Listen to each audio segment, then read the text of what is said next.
This is a DD15, and the oil pressure sensor is located behind the thermostat. You should see two connectors next to each other.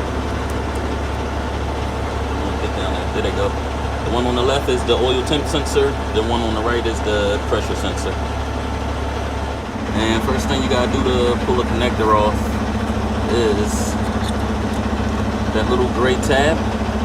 Try to pull that back. I normally get like a key and just try to pry on it.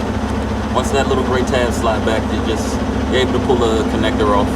Use a 1/2" extension, deep socket, everything. It's enough clearance to get behind the coolant hose.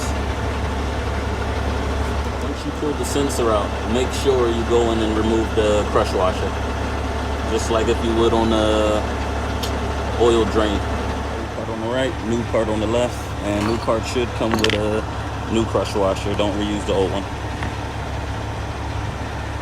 Installing, be careful to put the socket on straight. You don't want to damage the electrical connector. When you're first putting it in, you want to hand tighten it.